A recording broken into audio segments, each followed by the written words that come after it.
Maybe.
Good morning, Caroline.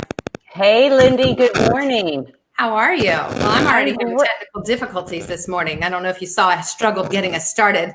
Yes, Sorry. no problem. But we're here, and that's the most important thing. I am really, really excited for today's show. I am super excited as well. I think it's going to be fascinating, and I'm excited about our guest. And I'm excited because I think, as we talked about, having Michael Walsh and Timothy Brown joining us, who are both in Canada, and they are in the real estate industry. They're going to be sharing with us things that you didn't even know were existed. And here you've been in the real estate industry and you've been a client, you work with sellers as a home transition specialist. So I'm super excited because I think they bring so much energy and education into the industry, which is what we're all about. Exactly. I'm excited because I'm going to play consumer today, seller. And sellers, buyers too, but sellers need to understand these differences. We have no idea what's going on. If you're not an agent, you have absolutely no idea who is representing who they're representing. And it's really confusing. It needs to be explained. We need some truth around this. We absolutely do. And again, I'm Lindy Chapman. I was a relocation client a dozen times before becoming a real estate agent. I became a real estate agent. And I was just so surprised at all the things I didn't know and the questions I didn't know to ask to find the right agent. Now, we were usually working through relocation management companies, but we weren't given any guidance other than to tell us what brokerage to use or what brokerages we were limited to. Sure. But that was it. And not every agent is equal, and it's not that they're bad agents necessarily, but you've got to find the right fit for your particular needs, your time frame. And Caroline Carter is the author of Smart Moves and has worked with real estate agents to sell homes. Right. And I'm really excited to be here because I have always referred to myself as a seller advocate. And while I'm not a realtor, I've worked with many over the years, but my loyalty still remains to the seller. So let's get started and unbundle this very confusing issue of who represents whom. Let's do it. Well, let's welcome Michael. Hello. Hey. Hello, Carolyn. Hey, good morning. And I do want to give a big shout out to Lisa, who is behind the scenes today. So if you have questions or anything, be posting them and she's going to let us know about them. But welcome, Michael and Timothy. We're so glad to have you join us from Canada. Happy to be here. So real quick, I want to introduce you to our audience. For those who don't know you, Michael Walsh is president and the broker of Exclusively Buyers in Ontario. And Timothy Brown is also the CEO and broker of ROI Corporation, and he's the author of several books. He has a podcast he's recently done with Michael called Real Estate Revealed that I think is fabulous. We'll put the link for that so people can find it later. And he is a real estate investor as well as he represents sellers in the sale of their commercial businesses. So thank you so much for joining us. We appreciate you being here. Thank you.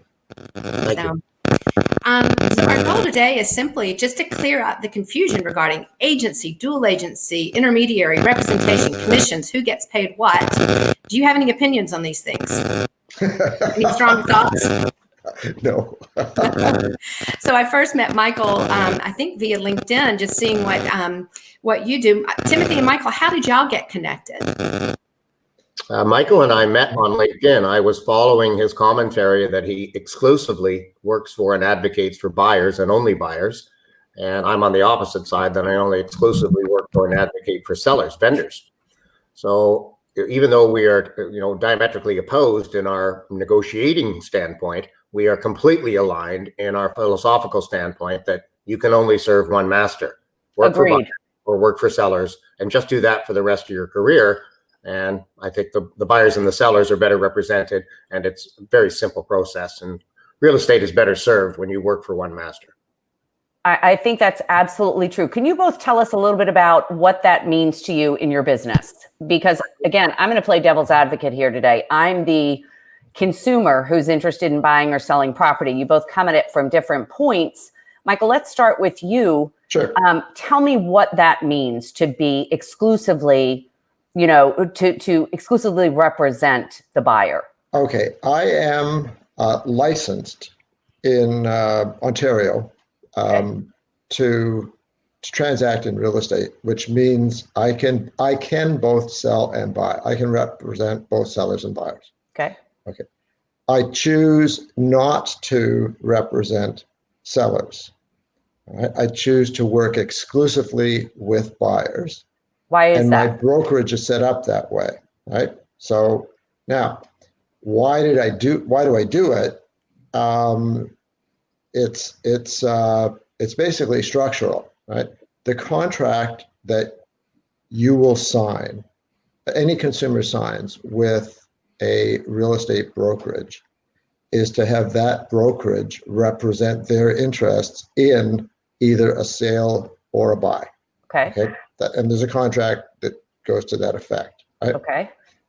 The brokerage is responsible for delivering those obligations, not John Smith.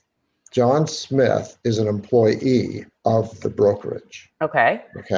So the person that you look at and say, that's my agent, okay, they're working for a company. You have a contract with a company. You do not have a contract with the individual realtor that you're working with. Okay? So you're not representing me as a consumer. I am being paid by, I'm working for, as an employee, I'm being paid by the brokerage I work for. Right. So if the brokerage has a contract with you to do something for you, yes, right, then I have that's where I'm an employee, right? I'm a salesperson of that brokerage. Okay. So the issue becomes one of when brokerages work for, the brokerage will say we represent, but they don't. The brokerage will work for both a buyer and a seller, right? Okay. And when that happens on the same transaction, then who's the brokerage working for? Like, good point. You got a contract with the seller, and the seller says, and the contract says, I'm going to be your agent, right? The contract says, I am going to be your agent. What do you think an agent does? I have absolutely no idea. And that is a serious question. Right. And I think that's where, we talk about the lack of transparency in the real estate industry. There's no shortage of articles, lawsuits, reports, studies talking about the lack of transparency. And I know you represent only buyers, right, Michael? That's exactly right. And why is that? Why just buyers? Because I can provide a better service if I don't represent sellers. So my service to my buyers can be better if I don't represent sellers. Okay, so what do you do? Okay, so I represent the buyer, and what I'm doing for the buyer, the value of what I do is providing my opinion on prices, right? What's the price of that property? Is it fairly priced? Is it overpriced? They're all overpriced. So it's subjective based on your experience. My experience. So I am selling, if you will, my experience. Got it. And I'm paying for that experience. Which I get that part. You are paying for that experience. Now, so and I can, where I differ, I can give you my opinion on the price of every property that is listed on an MLS system. But you don't actually know what the correct price is until it trades, right? So nobody does. So I'm giving opinion, right? You're giving an opinion. Okay. Yeah, I'm giving an educated opinion. So Timothy, what are your thoughts on this? Because I know you represent sellers in that side. So right. So to be fair, Timothy, what exactly do you do to get paid? I mean, let's just boil it down to brass tacks here. We advocate for the seller and only for the seller, and generally we advocate for the highest price and the best terms in the market, in the present market circumstance. We never work for the buyer. I want to say this about Michael's brokerage and my brokerage, because a lot of people watching might not realize this. Michael owns the brokerage. Got it. He can choose to never take a listing if he ever wants to, ever. Okay. He's chosen to do that. So if you call Michael's brokerage or go to his website, there's nothing for sale there. Nothing. You have to go to the MLS and then hire Michael to negotiate for you to buy that property. So you know Michael is playing for one team and only one team forever. The buyers. The buyer. He's not tempted like a lot of agents are, where this morning I'm working with a buyer to buy a house on Main Street, and then this afternoon I'm going down the road to try and list a house on Main Street. Got it. So where the real estate agent gets very confused at that moment is, I'm pro-buyer this morning, but I'm pro-vendor this afternoon. Right. And the temptation there is to go back and forth on value because you're serving two different interests. Mm-hmm. Okay, so what does the consumer do? What does the consumer do to protect themselves? Like, what do they need to know?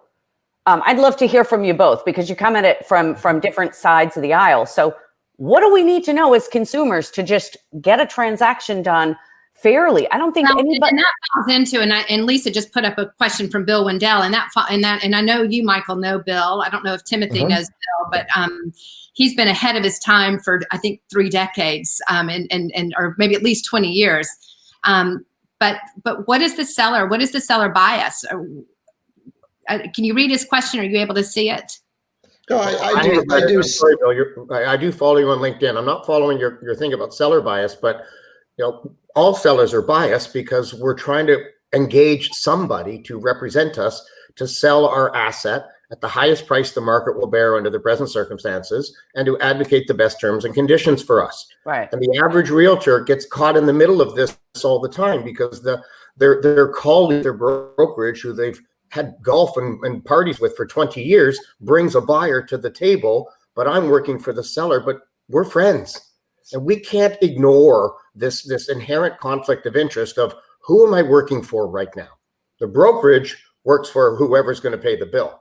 The individuals within the brokerage often get caught between, am I biased towards a seller, or am I biased towards a purchaser? And when you have an organization, and the solution is very simple, there will be I'd love to hear it. Work for buyers. There will be brokerages that only work for sellers. Okay. If I never take a buyer representation agreement, we call them BRAs up here, BRAs. If I never take one of those, I'm never conflicted. And Michael's just the opposite. That is the solution to the real estate industry. There will be listing brokerages, there will be selling brokerages, and they will never do both. Okay, it makes sense. That makes sense, but that's not the way we're currently set up, certainly in the U.S. Well, and it's interesting to me, and and I wish our friend Carl Slade was here. I think Michael knows Carl Slade. Yeah. We operate in the North American continent differently than the rest of the world does, with seller representation. And actually, seller agents, a lot of times in the residential market, make less money than buyer's agent, because buyers are frustrated. Sellers are frustrated with these 5-6% commissions. We've had brokerages that have come in, they're offering 1% or flat fee listings. And so the money really a lot of times is in that buy side, yet you have the consumer who's changing. And I saw this numerous times, and I did it myself because I didn't understand how it operated until I became a client. You have consumers wanting to bypass the buyer agent, right? They're wanting to negotiate because they don't understand. I think there are consumers that want to bypass agents entirely right now, because it's so difficult to navigate this industry. And, so let's back up here for a second. What do they need to know as a consumer on the buy side, on the sell side? How do they prepare themselves? Can you both speak to that just briefly?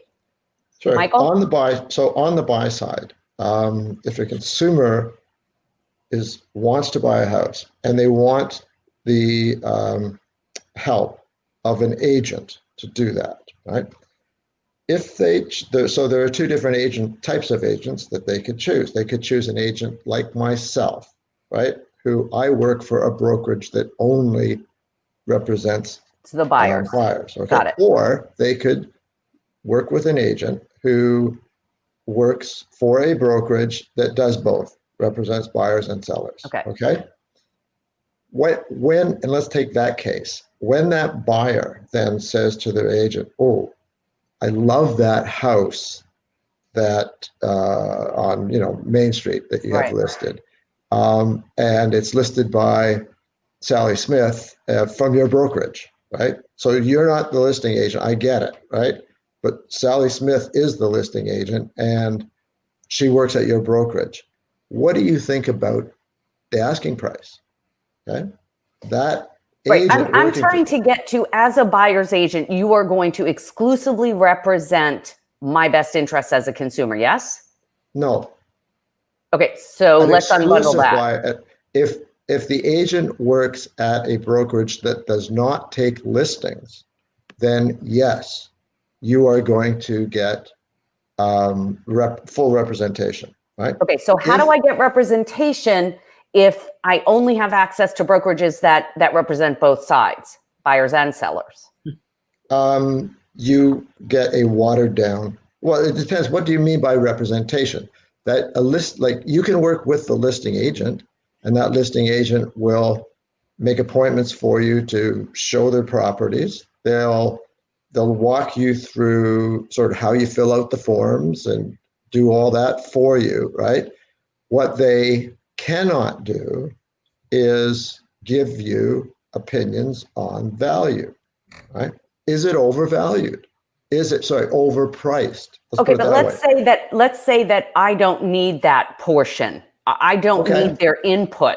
Okay. How are they, and let's assume that I do want them to help me walk through the contract and represent my interests. Mm-hmm. Are they able to do that objectively?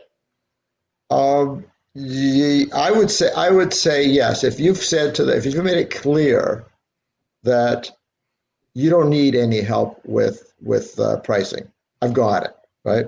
You don't need any help with drawing up an offer and making the conditions in the offer favorable to yourself. You've got it, right? So you don't need any help with negotiation. If you don't need any help with negotiation, then by all means, go directly to the listing agent and deal with them. So why do I need a buyer's agent? Because the buyer's agent is going to work with you to purchase that property or any property for a lower price than you would otherwise. Which is one of the interesting things, because and you see the prices all over the map, right? Listing agents may list, one listing agent may list a house at 500. Another listing agent might have told them 550. You never know what the price is. And I think that's one of the complications when you are into this dual agency or intermediary agency situation, is that as a seller, I'm going to tell the agent, no, you said 500,000 and I'm with broker A, buyers broker A, I'm not going to negotiate on that. But my selling agent may have overpriced that home by $50,000. Why would he have done that? Why would he have done that? To buy the listing. Boom. That's why every house is overpriced. I would love to get Timothy's thoughts on this. Yes, absolutely. You're an investor. You've bought lots and lots of homes and condos. What are your thoughts on this, especially being somebody that's so familiar with the industry? I would suggest that probably 10 to 20% of the consumer marketplace is sophisticated enough to go direct to the seller of the property for a private sale or go to the seller's agent direct and represent themselves. There are many sophisticated buyers out there who've bought and sold real estate on a number of occasions. Some of them have licenses like I do. I got mine in 1984. So there's an element of the marketplace that doesn't need a buyer agent, and there's an element of the marketplace that doesn't need a seller agent, and that is the for sale by owner marketplace. I like what Bill calls it, the dizzy marketplace, which is do some of it yourself. That's the new trend. That's going to make the consumer buyer and seller even more dizzy, I think, when they try to navigate the bureaucracy of real estate, which is to some point a cartel by the real estate industry itself. You said that. Forms are readily available to be downloaded. There are for sale by owner sites where you pay $500 or 1%. That is a prevailing market. It's growing, and it will grow because the consumer is far more sophisticated than we give them credit for. Absolutely. Properties do openly trade in unrestricted arm-length markets. And if we can get access to that data, I can find out what everything on that street actually sold for if I have proper access to the MLS. That's the key word there, Timothy, is actually sold for versus a subjective opinion, which I think a lot of consumers have a problem with. Everything is subjective because agents buy listings by suggesting high prices, asking prices that are higher than it's likely to sell for. Not always. But they don't keep them if they don't sell immediately, meaning... Sure, and pricing, overpricing is 90% of listings that are on the market more than, say, 30 days. In a normal market, it's because of price. There's no other reason, unless the home is stigmatized or there's a serious problem. So, I think the consumers are becoming much more informed. The technology is allowing me to know more about a marketplace without any agent helping me. Agreed. So why do buyer agents like Michael Walsh and seller agents like Timothy Brown exist? There's still a lot of people that do not want to do this themselves. I have sold many, many properties. I've never sold one on my own. I don't want to be involved. I don't want to know the buyer. I don't want to be emotionally involved. I don't want any empathy towards them to form. I want my agent to sell for me. But here's what the consumer can do, and this is what I do. When I list a property with an agent, I say to that agent, and they have to write this in, if any buyer approaches you, you will not represent them. And if any buyer comes through your brokerage, I need to know that sure, because that's the ideal for them is both sides of the transaction. So here's what you do, consumer, if you're thinking of listing. Okay. This is the advice, and the agents on the line might not agree with me. Yes. If I'm listing my home with RE/MAX or Century 21, doesn't matter who it is, I want that agent to promise me two things. You will not bring the buyer to me and try and double end this. If you do bring this buyer to me, I'm paying you half this prescribed commission rate because there's no other agent involved. And you do not work with me. If I catch you remotely advocating for that buyer, I'm terminating the listing.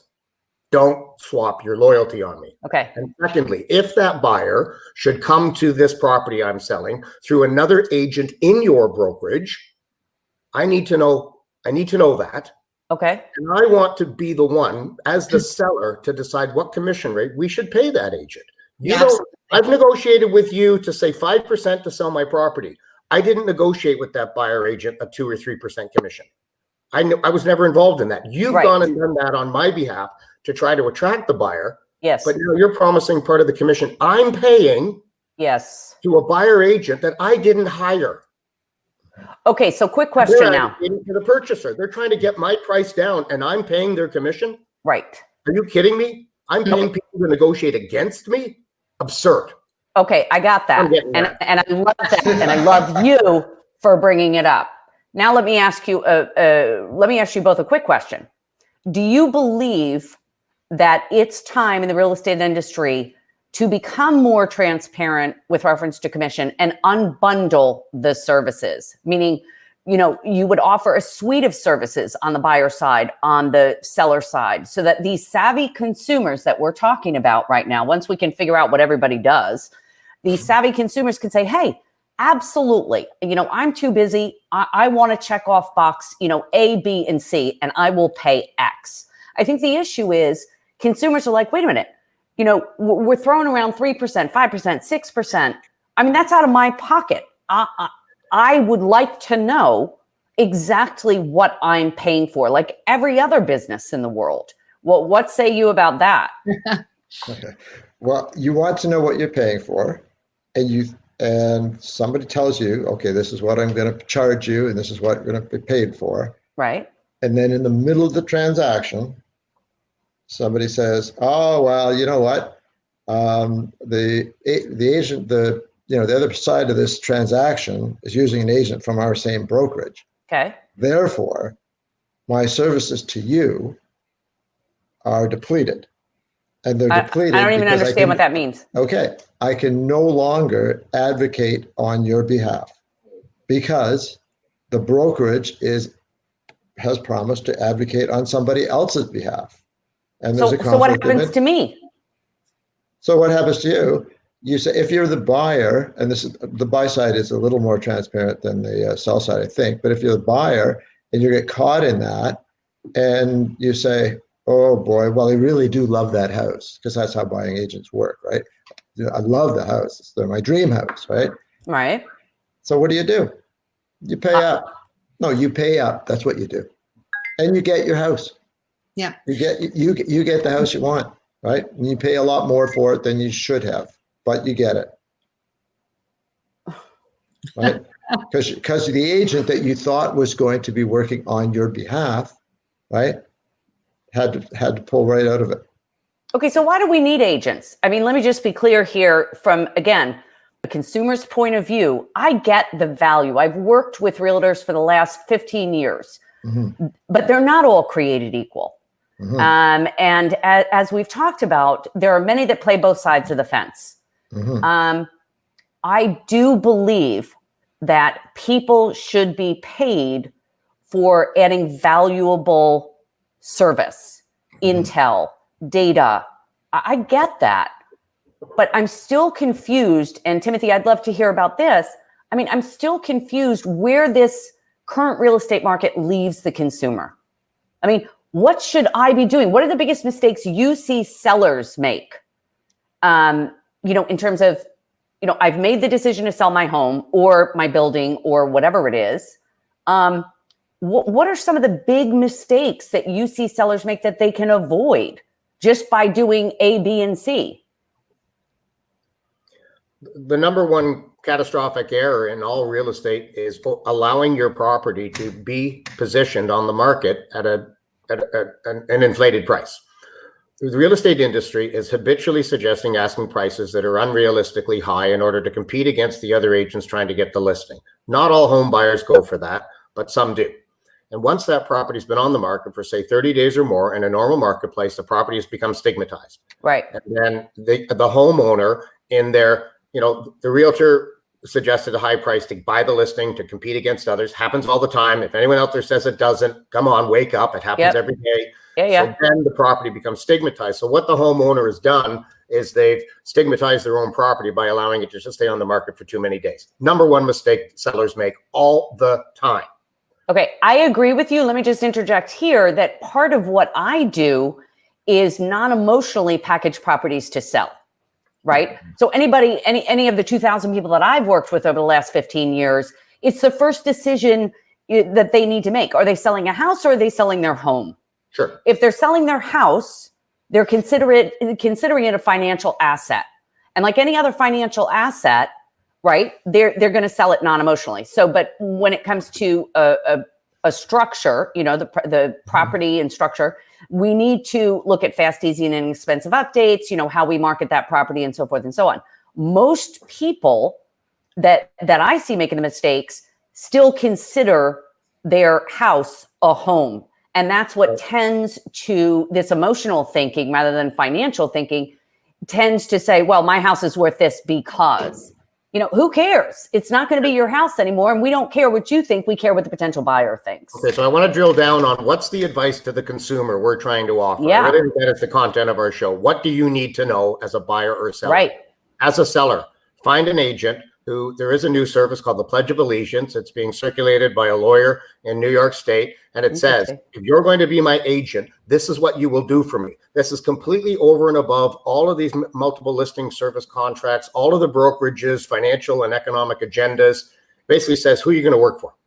And you will sign this agreement that says, I will work for you to help you buy a property. I will never show you one of my own listings. I will never show you a listing from my brokerage. I'll only try to help you find a property that I have no conflict of interest in. Because what Michael's trying to say is that these buyer and seller agents, if they work for the same brokerage, their duties actually get diluted and dissolved when the buyer and seller are in the same brokerage, because the brokerage's obligations come first, which is make money. Yeah. Buyers and sellers, brokers don't care. The brokerage, buyers and sellers, let's go. And if the two agents in my brokerage are working for a buyer and a seller on the same property, the brokerage doesn't care. Now, I'm not saying that in a disrespectful sense. I'm saying that contractually, the brokerage is just trying to make money on one end of the deal or the other, or both. Right. Double-ended, serving two masters, church and state, separate them. And the consumer needs to cause that separation, because the real estate industry is not going to do it for itself. Right. So how do they do that? By signing this new? There's a link that's been So Tim, provided. how is the? It's a new document circulated by Maureen Glasheen in New York State. I'm sorry, I have the link in front of me, but I can't click through to it. It's called the Pledge of Allegiance, and it basically says you, real estate, realtor, real estate agent, you're either going to work for me or you're going to work for the seller, and never both. Not within your brokerage or outside. And we'll put that link in there. But and I think the interesting thing, we've got a lot of agents here, and I've actually even gotten a couple of messages offline asking me. And I think here's the challenge. And I think it's interesting to me that the two of you are on two different sides, and yet you get this. So one, I want to know is why is it you get that, and so many other real estate agents maybe don't see it or understand it? My opinion is, just from having been on the client side as well as on the real estate industry side, is that you have to look at it from the consumer perspective. I mean, is that kind of how you've come to this? How have you come to this conclusion that there is such a conflict of interest when the rest of the industry is? That's certainly how I came to structure. Yeah. Lindy, that's how I came to structure my brokerage the way I did.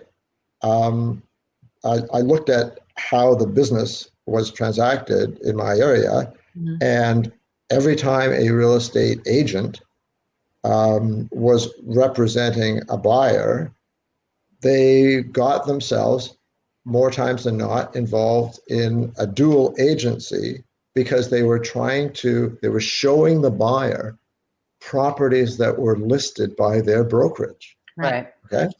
Okay. Now, what does that mean? That means that they can't give their opinion on the price, asking price. They can't give their opinion on any conditions to insert in an offer that might favor the buyer. They just remove themselves from the negotiation. Right. Okay. And if I'm a savvy seller, I'm going to say, no, you listed the house at $500,000. You told me it was $500,000. I'm not negotiating. Now, again, if that agent overpriced it, then you're right. That that's using a buyer's agent from that same brokerage is not going to be served well. They can't be. They can't be, right? And so there was nobody that could say to a potential buyer, somebody who wanted to go buy a house, okay, I will work with you, and no matter what house it is, right, I will give you my honest and best opinion and advice on the price and conditions to put into the offer, no matter what the house is, right? And it will never be a house that we have listed because we don't have any listings. Got it. Okay. And that's the salient difference in what I do from what a buyer's agent does that works in a traditional real estate brokerage. Okay. No, and I think it's just so important that consumers know that. I mean, Timothy, you have anything to add about that? I always like to use analogies to drive a point home. So if you hire an attorney, will he or she or anyone in their firm work for the other side of the, if it's a lawsuit, does an attorney work for the plaintiff and the defendant ever? No. Do two attorneys in the same law firm work for the plaintiff and the defendant ever? No. Does your accountant work for the IRS? Does your accountant work for you? And who does the IRS represent? Why do consumers allow real estate agents to work for both sides? The consumer must stop this. It's enough. Ask your well, how do we do that? How do we do that aside from signing the Pledge of Allegiance? Tell your real estate agent that you're not going to stand for this shit. Excuse me. Okay. Pledge of Allegiance is on the screen. I believe everyone can see them. Got it. Okay? Great. Listen, great point. You will work for me and only for me. Okay. You never want to know that you're bringing a buyer in. You're trying to double end. That Sally Smith from your brokerage is bringing the buyer in because you and Sally are your best buddies. Stop it. Church and state separation. The real estate industry will not do it for itself, folks. And if you're listening to this, and you're an agent, I know y'all are good agents. I know everybody that's on here personally, they're good agents, and I've been the agent. I've been in that situation. And so again, I think it's just a matter of seeing things from that consumer perspective, and then the consumers understanding the questions to ask, because you're not always going to get a trustworthy agent to work with. I know I bought a house one time, I found it, but it was listed by the agent that I was working with. And lo and behold, it comes up that it's in an offer already, or has an offer already. So we ended up paying full price. I found out later that wasn't the case, right? So you don't know Oh, no. That's the whole thing. And that's that representation that you've got to know as a seller who is representing your interest. And as a buyer, you've got to know who's representing your interest. But we've got these consumers that are acting so differently from the way the industry was originally set up, 30, 40, 50 years ago, right? You've got buyers that have, I always say, this in the palm of their hand. They're trying to skirt the industry and the way it works, which kind of leads me to my next question. I'd love to hear from both of you. How do you think the real estate industry should work? How could this be solved beyond the Pledge of Allegiance that you were talking about, or education and knowing to use a buyer's agent versus a seller's agent? But what does the industry need to do in order to evolve to meet the consumer's changing needs? And I would add, before you even address that, is the current COVID pandemic, does that present a unique opportunity for some of these changes? I don't know that it does. Okay. I'll defer to Tim on that. I do agree 100% with Tim in what has to happen to the structure of the industry, and that has to be that licenses have to be specific to either representing buyers or representing sellers. Right. And if we ever got to that point, then we'd have a playing field that I think consumers would place a whole lot more trust in. A whole lot more trust. Timothy? Right? I'm just going to touch upon something that came up earlier about this unbundling. First of all, we need to separate church and state. There needs to be selling agents and buying. I made myself clear. Secondly, we need to have a value-added list of, like, a menu of services of what are you going to do for me? I don't need to pay a real estate agent to open a lockbox for me. Right. A homeowner can do that, or a consumer can do that with security and cameras and registrations and identifications. Right. Anybody can enter a home. I really don't need a realtor to walk me around and go, that's the bathroom. I know what bathrooms look like. Or look at this lovely light. Yeah. I get all decide if it's light. 95% of houses sell before the homeowner crosses the threshold. I don't need you to let me in. I've already made my mind up about the community, the schools, the neighborhood. My friends live down the street. I love that property that backs on the park. I've made the large majority of my purchasing decision before I cross the threshold. So I don't need a realtor to open a door for me, although that's part of it. The mortician real estate agent is dead, which is the agent who puts you in the back of the car and drives you around until you're dead. Those days are done. Okay? Virtual tours, three-dimensional tours, the drone footage. You can fly a drone through a house right now. Through the inside of a home, a drone can fly through and prepare the video. So jumping over to what's changed because of the last 60 to 90 days is I've been showing all kinds of properties virtually. I've been holding webinars to show them where people confidentially register for the open. We don't say open house because we sell businesses, so we just call them opens. And we have a three-dimensional tour that we can navigate. We have video, we have photography, we have all the statistics for the business. And I have anywhere between 50 and 100 buyers confidentially and anonymously on a webinar. And I'm running this from my cottage property, which is in Northern Ontario, 3 hours drive from Toronto. But does anybody actually purchase as a result of seeing something online, seeing a property online, without actually physically touring the property? One small limitation. So the 50 to 100 buyers we have, none of them are allowed in. We're not letting them into the property. The one successful bidder does have a condition on a walkthrough and inspection and appraisal if they still need one. Wow. Yeah, we have to leave that one left, but now we're only letting one buyer through a property, not 40, not 50, not on a Saturday and Sunday afternoon where you put signs all around the neighborhood. Those days are done, real estate agents. Throw all your signs in the recycling bin. You don't need them anymore. You need the internet, and you need to have an intelligent value add proposition. The value add is I'll advocate for you and only for you, and I'm going to go for the best terms, conditions, and price I can get for you to sell this asset. And Michael does the same on the other side. So you gather these 50 or 100 potential sellers, and the value of that service today, yes. With what real estate people need to realize is the new job for real estate people, that's worth 1% to 2% on each side. That's what that's worth, because we're not driving around like we used to. The agent opens where all the realtors jump in the car. In Canada, we do this on Thursday mornings. We used to always jump in the car. We go around and get free coffee and donuts and see all these houses. There'd be no consumers, just realtors. Yes, sure. I'm never going to do that again. I'm not jumping in a car with a bunch of other real estate agents on a Thursday morning. And then we all go to the bar after that. Forget it. Well, let me ask you this, because I'm not concerned about Michael. I know Michael wants to stay relevant. He wants to continue his job. He wants to continue to get paid to work for buyer's agents. But what you just described is this industry that's really changing. The role of the agent has changed, especially when you look back to 20 years ago when you had to go physically get the key. You had a long list of printouts and nobody was finding their own homes. How do you justify when you list and sell something paying a buyer's agent 3%? Or when you're buying something, having your buying agent get paid 3% when you actually found the home?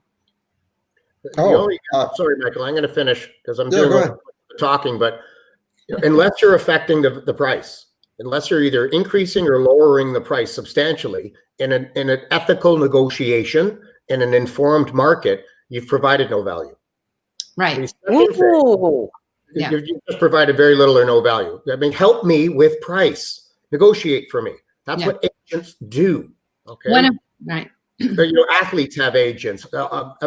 Superstars in Hollywood have agents. They're out there negotiating the price for them. The other thing I want to say is that, unfortunately, a remaining value of all real estate agents is navigating the absurdity of the bureaucracy. 50 states with all of these different municipalities and townships and bureaus and districts. The bylaw. What about the septic tank if it's rural? What about the zoning? What about is the fence too far over the line? There is a million different things that a real estate agent needs to know, and certainly a couple of hundred or a couple of thousand in their each individual area. And that's all to do with politics, bureaucracy, bylaws. There's a need for realtors right there because that's the legal minefield of real estate.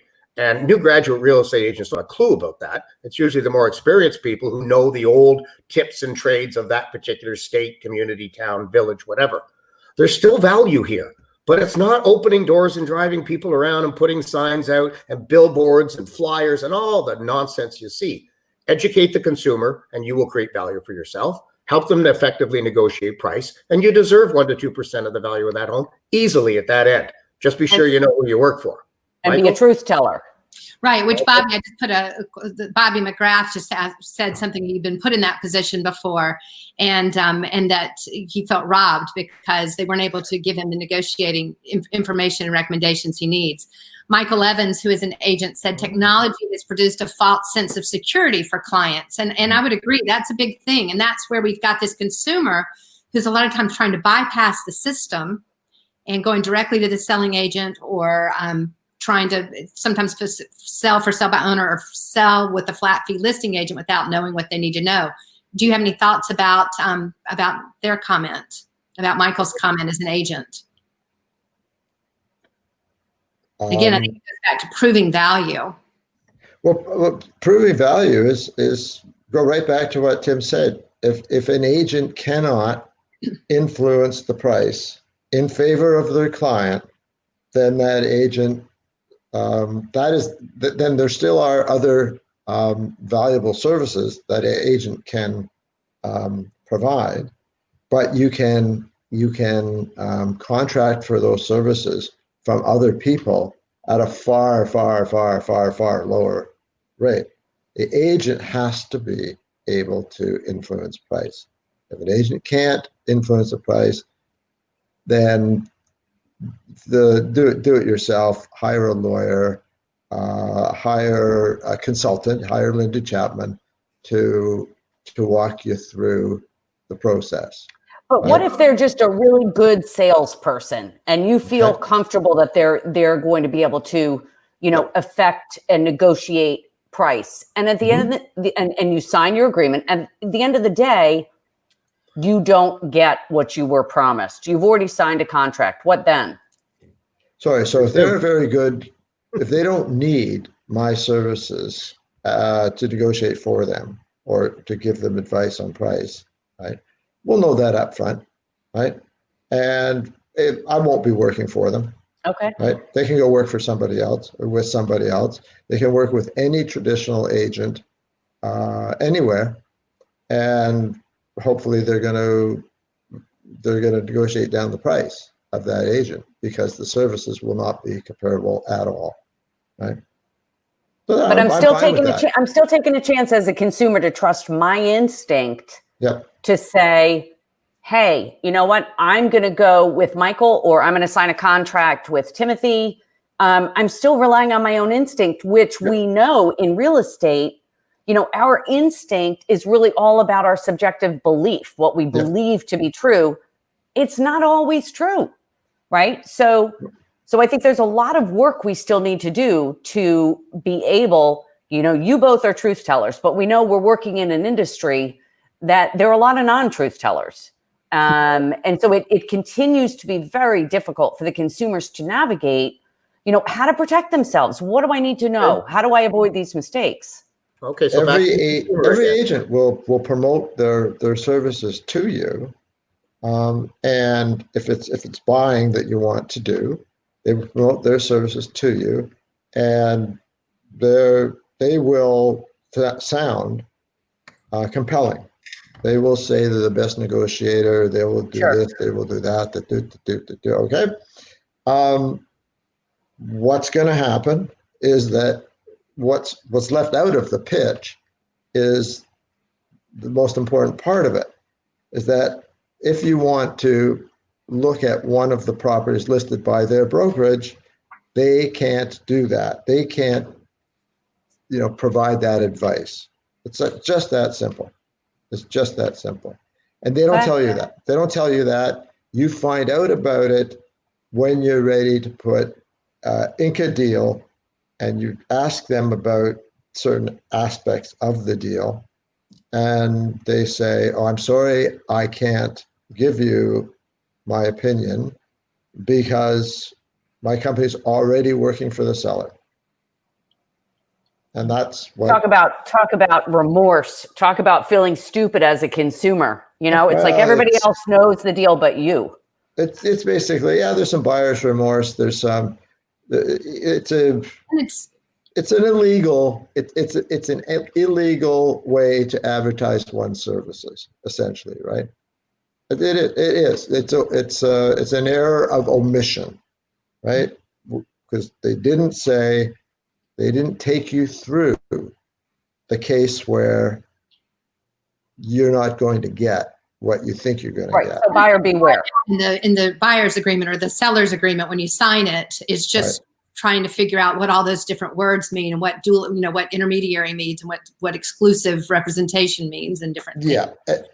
And the document will say, I'm your agent. It'll be the I'm being the brokerage. I'm going to be your agent. Okay. And then the rest of the document is just condition about what they're not going to do. Right. That is attached to agency.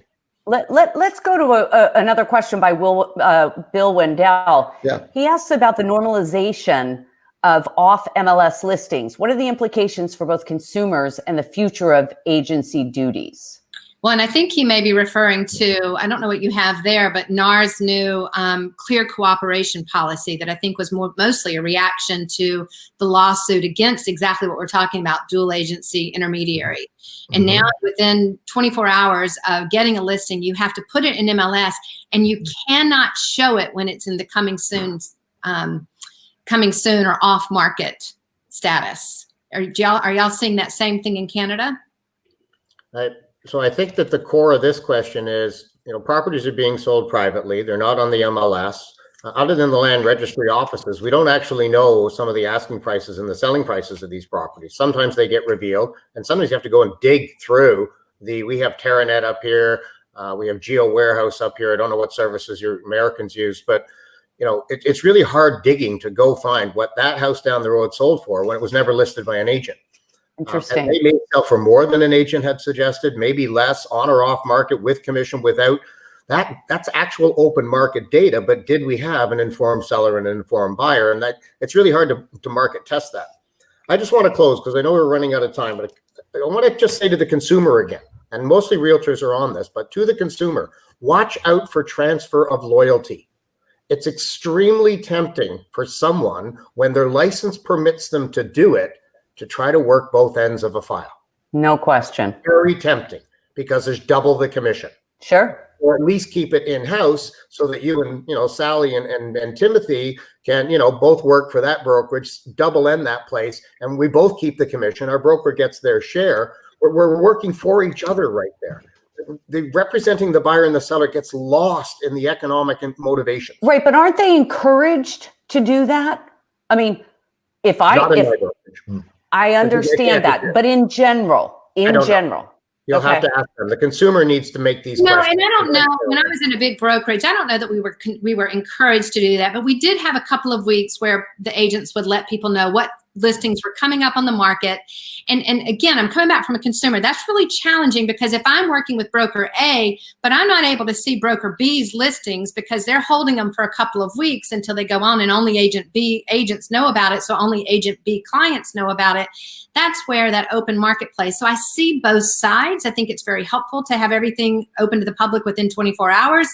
But at the same time, if I'm coming into town, I need to know everything that's going to be coming onto the market in the next few weeks. So it's a challenging thing. And I don't think agents do this, or most agents, I shouldn't say, do this. But I think, again, it comes back to you've got a consumer doing things differently. They're going directly to the listing agents. I had this do it so many times. And so I would often write into my listing agreement that if the buyer found us, that I would let the seller determine who got paid what. Because if they had this buyer come to them, why would they be paying another fee?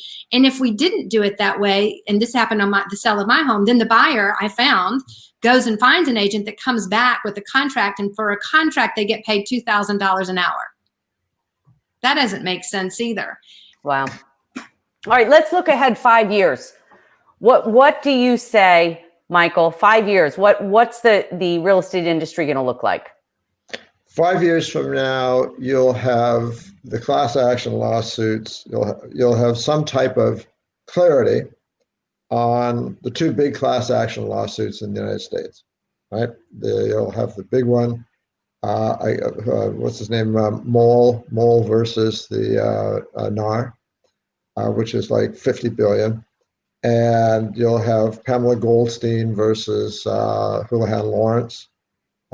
And you'll have clarity on that, and that'll drive the change for sure, right? I mean, I'd love to think that we could keep doing what we're doing and keep educating consumers, but something large has to happen, and that's what the large is. Right. Okay. I think the lawsuit combined with COVID, where again, the clients are seeing that we can do this differently. Timothy, what about you? Where do you see it in 5 years? Where would you like to see it in 5 years? I think that the homeowner will have the ability to upload their home for sale, prepare it for sale, stage it, document it, advertise it, drone it, video it, 3D tour it. We already have all that, by the way. I think more homeowners are going to take that into their hands, and then they're going to turn to a selling agent and say, it's ready. I've done everything. I know I had to clean it up and declutter it. I've done that. How much do you want to go advocate for me and only me? So the homeowner will start taking charge of the commission negotiation. And they'll say, if you bring me an offer for my asking price, which I've done my research because it's readily available to me as a consumer, I think it's worth $825. You may disagree, but I've already done that. So I've taken that job away from the selling agent, but I still want you to show it. I don't want to be home. I don't want anything to do meeting people. You have to let people through virtually and or physically. We'll still have physical showings. People still want to cross a threshold before buying a home. So I think that the selling agents of North America will see that their service will be renegotiated on a menu, on a restricted bundle, because the homeowner can do so much more. For 1 to 2%, that's what I see in 5 years. And then I see the same thing. Someone enters a community, they've never lived there, they've never been there, they don't know anything about the state, the town, the bylaws, the zoning. They'll approach a buyer agent and say, I need you to find me a home. And that person will say, I'll only work for you and only for you, because buyer agencies like Michael are already forming. They're being formed because there's an ethical group. Someone said earlier, integrity, trust, no betrayal. I get that.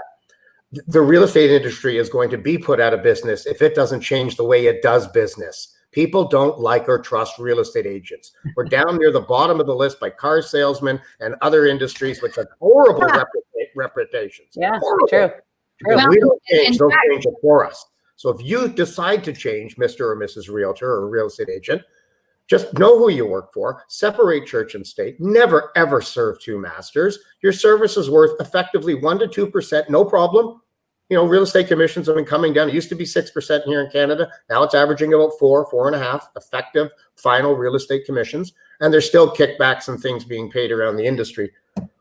Watch out for transfer of loyalty. Right. Find somebody who believes in agency law, who understands it, not real estate licensing. They're very, very different, and they don't merge well together. They've never been co-taught properly, in my opinion. And some people truly do love to negotiate for one team and one team only. They never cross the field. They don't, they just don't try to play both sides. Right, which I think comes down to it. And what I appreciate so much about you, Timothy, is that you're a business person, right? You see this as a business transaction, and I don't think anybody can advocate for you better than you. Right? As a seller, this is my equity. And I think there's a lot But you need to know enough. You need to know the right questions to ask. You absolutely have to know enough. But again, if you trust the wrong agent, and Jack Jampol asked a question, but you have to trust and what does he say? And hope the consumer that most brokers are ethical. What do we think about brokers being ethical? And I don't think it's an ethical question. I don't think it's that they're unethical. I think it's just a system that is flawed, and especially now that the consumer has changed. So I think education is so key. We do need to wrap it up. Michael and Timothy, I appreciate so much your insight, your passion. I think there's certainly some things that maybe I agree to disagree with a little bit to some degree. But maybe not. Maybe it is all we do agree, because I think there's just not a one size fits all, right? And it's just, again, educating yourself to know what you need to know in order to protect your interest. A lot of great comments today. A lot of people that have said this has been eye-opening and enlightening, and that they've learned a lot of things that they didn't know. So appreciate everybody being on here today. Any last thoughts from you, Michael? I would say, just keep watching what's going to happen in the industry, right? Because it's going to be, there's no question that the way Tim conducts his business and that I conduct my business, that method is better for consumers, period. It just is. Right? I think we all agree. I think we all agree about that. So it's just a matter of how long it's going to be before consumers change their buying patterns to become cognizant of the fact that, hey, there is a better mousetrap out there, right? Right. We are disrupting real estate brokerage, but not like the kids who are disrupting it with technology. We're disrupting the fundamental delivery promise of a real estate agent. Right? Timothy, you want the last word? I speak to the consumer. I'm only trying to reach the consumer here. The real estate industry doesn't like what I have to say, because I will be lowering the earnings of real estate agents if they actually get paid what they're actually worth based on the service they're providing today. And with new technology, we will be diminished in value if we don't step up. You have to pick a side, real estate industry. For the consumer, the temptation is just too powerful for the real estate industry to not try and get involved on both ends of a deal. Brokerages want it. People within the same brokerage want to work for both sides. They can keep the commission in-house. One gets buyer, one gets seller. It's greed, it's lust, it's temptation. And the present licensing and the present system cannot prevent that. And it's too tempting. And ethics, sure, they do. Ethics and jurisprudence does prevail in many industries, including real estate, but not everybody. And for the consumer, be aware, be very aware. So buyer beware, and take responsibility for the decisions you make, and educate yourself when you go to buy. Absolutely. This has been fascinating. And as a consumer, I could talk about this topic all day, because Lindy and I are both focused on truth and what seller, buyers and sellers do need to know, and how to protect themselves and their financial asset. So it's been a real pleasure to have you both on today, and I'm sure that our community, just based on the comments, has really, really enjoyed hearing from both of you. Thanks so much. Thank you so much. I'm going to put a link into Real Estate Revealed for those of you that are watching. Connect with Michael and Timothy. Be sure to check out the podcast that he has up on YouTube. It's fascinating. There are going to be more episodes that are going to be released. It's a great conversation. It's a hard conversation to have if you're a real estate agent, but it's a necessary one to have because the industry is changing. So thanks so much, Timothy. Thanks so much, Michael. We appreciate your insight and your ability to be truth tellers in this industry. Pleasure to be here. Pleasure to be here. Thanks. May close with God, Canada. Okay. Oh, beautiful. Look at that. So Hey, that's I'm on my way. absolutely beautiful. So we all need Thank to you go. very much. So hopefully we'll get there soon. I love it. All right, everybody. Have a nice Memorial Day weekend. Y'all have a great weekend. Lindy, we're Thank you. throwing this right back to you because you are you are working for real estate people, consumers, to help them to understand and to help them to develop the questions. I To just help them wish I had understand, known what right? I do now as a Yeah. client. Yeah. It would have saved me so much money and it would have made my job so much easier when I went to find an agent if I had known the questions to Right. ask. So if you can turn what you're doing now into a business, right? A more of a business, because there's a need for it. So Because- thank you. I appreciate that. Oh, absolutely, there's a need for Thanks it. so right? much. So Yeah. we're going to see how we can change it, especially with in regards to relocation. But I think if we can empower the consumers, then we've done a great thing. And empowered agents like you and gotten the word out on agents like you that do things differently and help y'all stay relevant as the industry changes. So, well, thanks so much. Thank you, everybody. Thank you. Questions we Okay, didn't bye-bye. get questions answered later on privately. Thanks, everybody. Okay. Thanks, Bye-bye. Lindy. Thanks, Carolyn. Bye-bye. Bye-bye. Bye, Tim.